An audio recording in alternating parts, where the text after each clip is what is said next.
Every empire that ever rose fought for one thing. Not land, not oil, not even power, but gold, the metal that outlives kings and currencies alike. Gold, the only metal humanity has ever truly worshipped. It doesn't corrode, it doesn't rust, it doesn't die. For 5,000 years, kings, conquerors, and corporations have fought for it. But in 2025, when everything is digital, why does gold still matter? Welcome to MoneyOrbit, where we explore how money orbits our world. What secret power does this metal hold that paper and politics cannot replace? Before money, gold was meaning. The first people who found it didn't trade it, they worshipped it. Egyptians called it the flesh of the gods. To where gold was to claim divine power. Gold became humanity's first religion, the belief in eternal value. Then, around 600 BC, something revolutionary happened. The kingdom of Lydia minted the world's first gold coins. For the first time, humans could trade not just goods, but value itself. Gold became a universal language, spoken from Babylon to Athens. The more gold a kingdom held, the more powerful it became. Rome built its empire on gold coins called aureus. Spain crossed oceans to steal it. The Aztecs melted their gods into bars for European greed. By the 1500s, gold wasn't just treasure, it was world power. But every ounce of power it gave, it demanded a price. Fast forward to the 1800s, the age of industry and empire. Nations realized paper was worthless without something real behind it, so they linked every banknote to gold, the gold standard. 1 ounce of gold equaled a fixed number of dollars or pounds. For a century, it worked. Money meant trust, and trust meant gold. Then came the wars, and with them, the printing presses.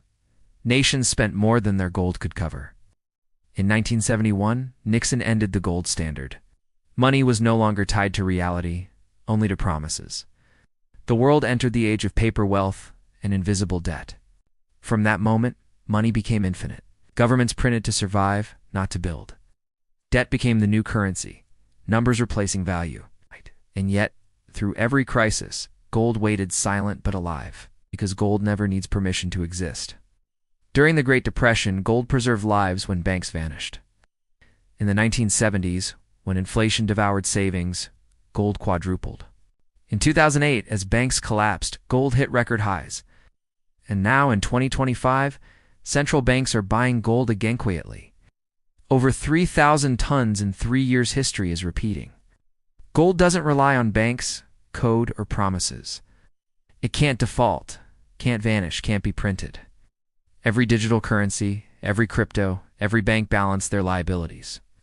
Gold isn't a liability, it's final settlement. That's why even in a digital age, central banks still count gold in tons. Every empire that abandoned gold eventually fell. Rome debased its silver. Spain drowned in paper. The British pound lost its crown. The dollar now shows the same cracks. History doesn't repeat perfectly, it rhymes in gold. Every time trust collapses, the world returns to the metal that never lies.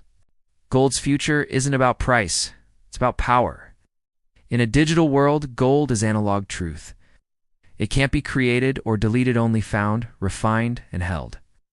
Every empire prints its downfall, gold just watches and waits, because when belief dies, gravity returns, and gold is gravity. So after 5,000 years, gold's secret never changed. It's not old money, it's real money. Empires rise, currencies fall, but gold endures.